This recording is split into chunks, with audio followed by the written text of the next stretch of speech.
జయ గురుదత్త, జయ కాలభైరవ. నేను మీ శివరామకృష్ణ దత్తభక్తుని, శ్రీ కాలభైరవ సాధకుని. ఇవాళ మనం కాలభైరవ దశనామ రక్షస్తోత్రం చెప్పుకుందాం. కపాలి కుండలి భీమో భైరవో భీమ విక్రమ వ్యాలోపవతి శూలీశూర శివప్రియ. మరోసారి కపాలి కుండలి భీమో భైరవో భీమ విక్రమ వ్యాలోపవతి శూలీశూర శివప్రియ.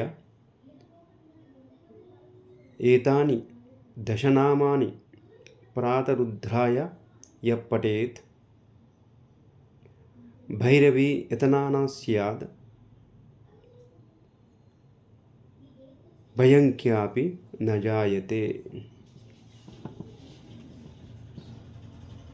మనం ఇది సూత్రాన్ని, రక్షసూత్రాన్ని, కాలభైరవ దశనామాని రక్షసూత్రాన్ని ఉదయం లేవగానే 11 మార్లు ఎవరు చదువుతారో వాళ్ళకు ఆ రోజు శుభము జరుగును.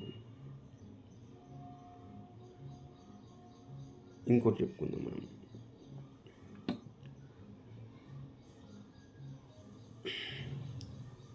శనిదేవుని యొక్క గురువు కాలభైరవుడు.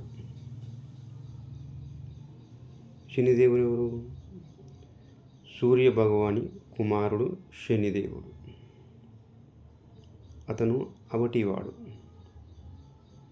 అందరూ హేళన చేస్తుంటారు. చాలా బాధపడేది శనిదేవుడు. హేళన చేస్తుంటే ఎవరైనా బాధపడతారు కదా.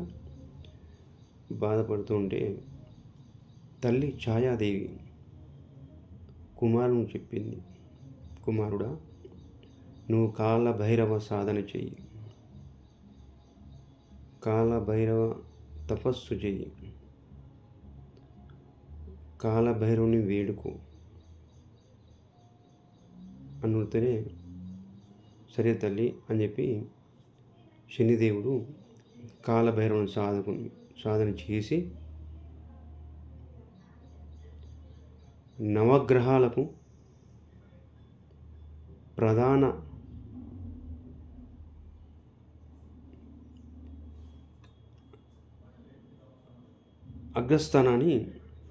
ప్రధాన స్థానాన్ని పొందగలిగాడు కాలభైరవ సాధన చేసి.